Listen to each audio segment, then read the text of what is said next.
இன்னைக்கு இந்த வீடியோவில் என்ன பார்க்க போகிறோன்னா தமிழ் புத்தாண்டு ராசி பலனை தான் மிதுன ராசி நேயர்களுக்கு பார்க்க போகிறோம். தமிழ் வருடமானது பிறக்க போதுங்க. இந்த பிறக்கக்கூடிய தமிழ் வருடம் எப்படி இருக்கும் அப்படிங்கிறது ஒவ்வொரு ராசிக்கும் ஜோதிடர்கள் கணிச்சிருக்காங்க. அவங்க கணிச்சதை அந்தந்த ராசிக்காரங்க தெரிஞ்சு பயனடையணுங்கிறதுனால ஒவ்வொரு ராசிக்காரங்களுக்கும் தமிழ் புத்தாண்டு பலனை ஷேர் பண்ணிட்டு இருக்கேன். அதில் இன்னைக்கு இந்த வீடியோவில் மிதுன ராசிக்கார நேயர்களுக்கு ஷேர் பண்ண போகிறேன். மிதுன ராசியில் பிறந்த நேயர்கள் உங்களோட ராசி நட்சத்திரத்துக்கு என்ன மாதிரியான பலன் கிடைக்குங்கிறத இந்த வீடியோவில் தெரிஞ்சுக்குங்க. உங்கள் ராசிக்கு கிடைக்கக்கூடிய பலனை தெரிஞ்சு அதற்கேற்ப நடந்து பலன் பெறுங்க. ஸோ பிறக்கக்கூடிய தமிழ் வருடத்தை பற்றி கொஞ்சம் ஷேர் பண்ணுறேன். அதை முதல்ல இந்த வீடியோவில் தெரிஞ்சுக்குங்க. பிறக்கக்கூடிய வருடம் விஸ்வாச வருடமாக பிறக்க போகுது. ஏப்ரல் 14ஆம் தேதி அன்னைக்கு திங்கட்கிழமை தமிழ் வருடமானது பிறக்க போகுது. ஸோ திங்கட்கிழமை சோமவார நாளில் பிறக்கிறதுனால இந்த ஆண்டு முழுக்க சோமவாரம் ரொம்ப விசேஷமாக கருதப்படுது. ஆக்சுவலி இந்த ஆண்டு பிறக்கக்கூடிய நாள் அன்னைக்கு கிரக நிலைகள் அப்புறம் இந்த ஆண்டு முழுக்க கிரக மாற்றங்கள்லாம் முக்கியமானது நிறைய இருக்குது. அதனோட அடிப்படையில் தான் ஒவ்வொரு ராசிக்காரங்களுக்கும் ஒவ்வொரு வகையில் பலன் கிடைக்கும் என்பது கணிக்கப்பட்டிருக்கு. அதில் மிதுன ராசிக்காரங்களுக்கு என்ன கணக்கிடப்பட்டிருக்கோ அதை இப்போ இந்த வீடியோவில் சொல்ல போகிறேன். அதை மிதுன ராசியில் பிறந்த நேயர்கள் நீங்கள் தெளிவாக தெரிஞ்சுக்குங்க. தெரிஞ்சுக்கிறது மட்டும் முக்கியம் இல்லை, தெரிஞ்சுக்கிறதுக்கேற்ப நடந்துக்கணும், அதுதான் ரொம்ப முக்கியம். புதிய வருடம் உங்களுக்கு சாதகமாக இருந்தால் நீங்கள் ஓகேவாக இருக்கலாம். பாதகமாக இருந்தால் அதிலிருந்து தப்பிப்பதற்கு எப்படி நடந்துக்கணுமோ அதற்கேற்ப நடந்து பலனடையணும். சரி வாங்க, ஃபஸ்ட்டு உங்களுக்கு கிரக நிலைகள் கிரக மாற்றங்கள்லாம் என்ன ஏற்படுங்கிறத பார்க்கலாம். அதுக்கப்புறம் மற்ற விஷயங்களை எல்லாம் இந்த வீடியோவில் அதிரடியாக பார்த்தீங்கன்னு வச்சுக்கோங்களேன், தெரிஞ்சுக்குவீங்க. மிதுன ராசிக்காரங்க மிருகசீரிடம் 3-4 பாதம், திருவாதுரை புனர்பூசம் 1-2-3 பாதம் இதில் பிறந்தவங்க வீடியோவை ஃபுல்லாக பாருங்கள். உங்களோட ராசி நட்சத்திரம் இதுவாக இருந்தால் இந்த வீடியோ பார்த்தீங்கன்னா உங்களுக்கு இந்த கணிப்பு கரெக்டாக இருக்கும். ஃபஸ்ட்டு கிரகநிலை என்னங்கிறத சொல்கிறேன், அதை முதல்ல தெரிஞ்சுக்குங்க.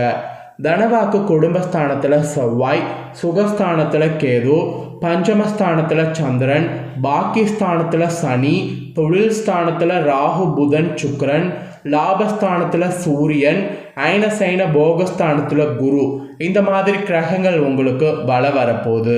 இதில் ஒரு சுவாரஸ்யமான விஷயம் என்னன்னா, உங்களுடைய தொழில் ஸ்தானத்தில் ராகு புதனோடு சுக்கிரன் பகரத்தோடு கூட்டணி சேர்றாரு.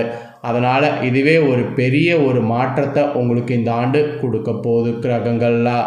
ஸோ இதில் கிரகங்கள் நிலைகள் இப்படி இருக்குன்னா கிரக மாற்றங்கள் வேறு இருக்குது. கிரக மாற்றங்கள்னு பார்க்கும்போது இந்த ஆண்டு என்னென்ன கிரக மாற்றங்கள் ஏற்படும்னா, ஏப்ரல் 26ஆம் தேதி அன்னைக்கு ராகு பகவான் தொழில் ஸ்தானத்திலிருந்து விலகி பாக்கியஸ்தானத்துக்கு மாற போகிறாரு.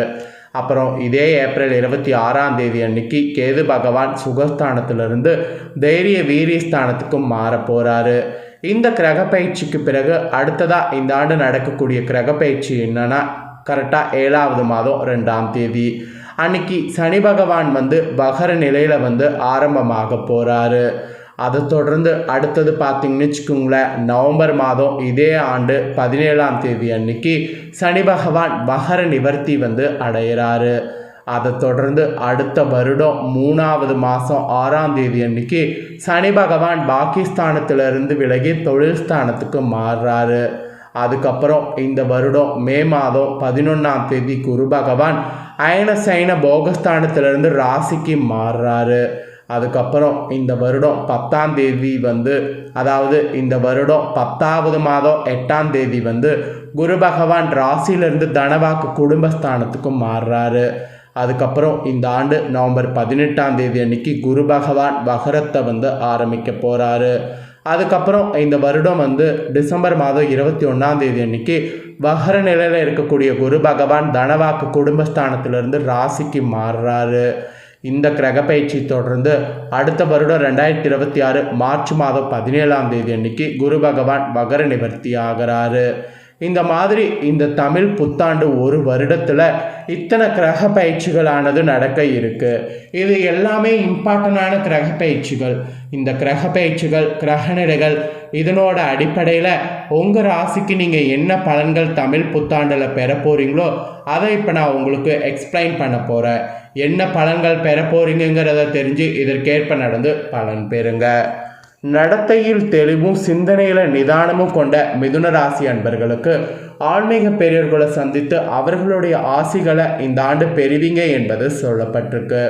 செய்தொழில நன்மையானது உண்டாகும்.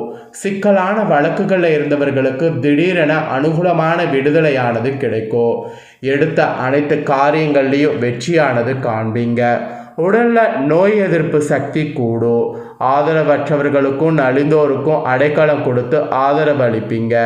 சமுதாயத்தில் உயர்ந்தோடு அறிமுகமாவீங்க. உங்களுடைய காரியங்கள் இடையூறின்றி நிறைவேறும். எதிர்பாராத அதிர்ஷ்ட வாய்ப்புகள் உங்களை தேடி வரும். சிலர்லாம் புதிய வீடு கட்டி கிரகப்பிரவேசம் செய்வீங்க. இந்த மாதிரி பல அதிசயங்கள் உங்கள் வாழ்க்கையில் பார்த்தீங்கன்னு வச்சுக்கோங்களேன், இந்த புதிய ஆண்டில் நடக்கும் என்பது உங்களுக்கு குறிப்பிடப்பட்டிருக்கு. அதுக்கப்புறம் பெற்றோர் வழியிலிருந்து உங்களுக்கு நன்மைகள் உண்டாகும்.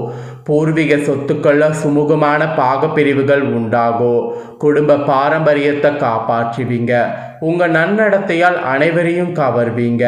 பெரிய மனிதர்களுடைய ஆதரவு கிடைக்கும். உதவி என்று வருபவர்களுக்கு தேவையான உதவிகள் செய்வீங்க.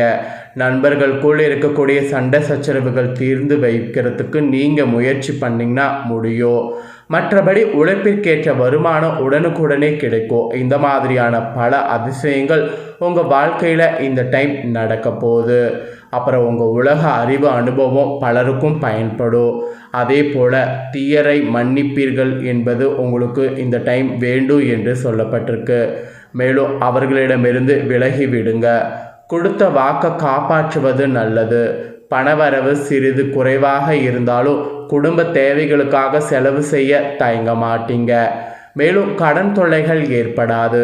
உடன் பிறந்தோர் உங்களால் பயனடைவாங்க. அதே சமயம் நவீன உபகரணங்களை வாங்குவீங்க. ஒழுக்கத்தோடு நடந்து கொண்டு சமுதாயத்தில் உங்கள் செல்வாக்கை உயர்த்தி கொள்வீங்க. புத்திசாலித்தனத்தால் செயற்கரிய சாதனைகளை செய்வீங்க. துணிந்து செய்யக்கூடிய காரியங்கள் அனைத்தும் இந்த ஆண்டு லாபகரமாகவே முடிவடையும். அந்த மாதிரி காலகட்டம் இது என்றால் மிகையாகாத ஒரு உண்மை. ஏன்னா கிரகநிலைகளும் கிரக மாற்றங்களும் அந்த மாதிரி உங்கள் ராசிக்கு இந்த ஆண்டு வருது. அப்புறம் உத்தியோகத்தில் அலுவலக பணிகள் மாற்றங்களை காண்பீங்க. திட்டமிட்ட காரியங்கள் அனைத்தும் திட்டமிட்டபடி நடக்கிறதுக்கு கவனத்தோடு செய்யணும். மேல் அதிகாரிகள் மனமறிந்து செயலாற்றுவாங்க. வருமானத்திற்கு இதனால் எந்த குறையும் வராது. பயணங்களால் நன்மை உங்களுக்கு கிடைக்கும். அதே போல் மேல் அதிகாரிகளிடமிருந்து எதிர்பார்த்த சலுகைகள் கிடைக்கும். விரும்பிய இடமாற்றங்களையும் பெறுவீங்க. ஸோ இந்த மாதிரி பல அதிசயங்கள் உங்களுக்கு உத்தியோகத்தில் இந்த ஆண்டு நடக்கும் என்பது உறுதியாக கூறப்பட்டிருக்கு. அப்புறம் வியாபாரம் செய்யக்கூடிய உங்கள் ராசிக்காரங்களுக்கு புதிய யுக்திகள் புகுத்தி வருமானத்தை பெருக்க முயற்சி பண்ணிங்கன்னா வெற்றியாகும். போட்டி பொறாமைகள் சற்று தலை தூக்கும். பொருள்களில் விற்பனை பார்த்திங்கன்னு வச்சுக்கோங்களேன், நல்ல முறையில் நடக்கும். புதிய முதலீடுகளில் கவனத்தோடு ஈடுபடணும். கூட்டாளிகளோடு கலந்து ஆலோசித்த பிறகு முக்கிய முடிவுகளை எடுக்கணும். அரசாங்கத்திடமிருந்து சலுகைகள் உங்களுக்கு கிடைக்கும். ஸோ இது வியாபாரம் செய்யக்கூடிய உங்களுக்கு சொல்லப்பட்ட பலன்கள். அப்புறம் அரசியலில் இருக்கக்கூடிய உங்கள் ராசிக்கு முக்கியமானவர்களுடைய நட்பு கிடைக்கும். சமூகத்தில் உங்கள் மதிப்பு மரியாதை உயரும். முக்கியஸ்தர் என்று பெயர் எடுப்பீங்க. கட்சி பணிகளில் சுறுசுறுப்போடு ஈடுபடுவீங்க. கட்சியில் முக்கிய பொறுப்புகளை ஏற்பீங்க. நண்பர்களாலும் தொண்டர்களாலும் ஏற்றம் பெறுவீங்க. ஸோ அரசியலில் இருக்கிறவங்களுக்கு இந்த ஆண்டு செம்மையாக இருக்க போகுது. அப்புறம் கலைத்துறையில் சேர்ந்தவர்களுக்கு புதிய சந்தர்ப்பங்கள் கிடைக்கும். சக கலைஞர்களே உங்கள் உயர்வுக்கு உறுதுணையாக இருப்பாங்க. மேலும் பயணங்களால் நன்மைகள் எதிர்பார்க்க முடியாது. ஸோ பயணங்கள் தவிர்க்கிறது இந்த ஆண்டுக்கு நல்லது.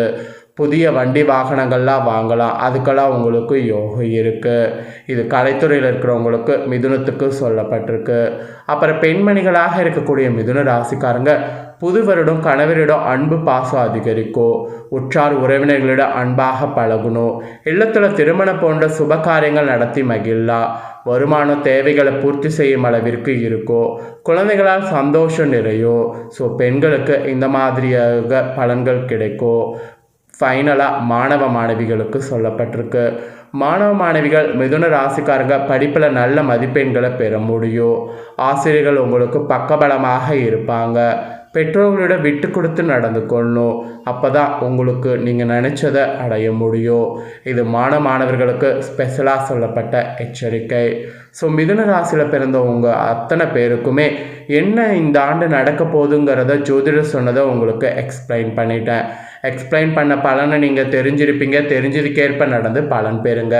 நீங்கள் இந்த பலனை அடையிறது போல் உங்கள் ஃப்ரெண்ட்ஸ் ஃபேமிலியில் இருக்கிறவங்களும் பலன் அடையணும் அப்படின்னு நினச்சிங்கன்னா வீடியோ லைக் பண்ணி உங்கள் ஃப்ரெண்ட்ஸ் ஃபேமிலிக்கு ஷேர் பண்ணுங்கள். உங்கள் ஃப்ரெண்ட்ஸ் ஃபேமிலியில் இருக்கிறவங்களும் வீடியோ பார்க்கட்டும். அவங்களோட ராசி மிதுன ராசியாக இருந்ததுன்னா இந்த பலனை தெரிஞ்சு இதற்கேற்ப நடந்து பலன் அடையட்டும்.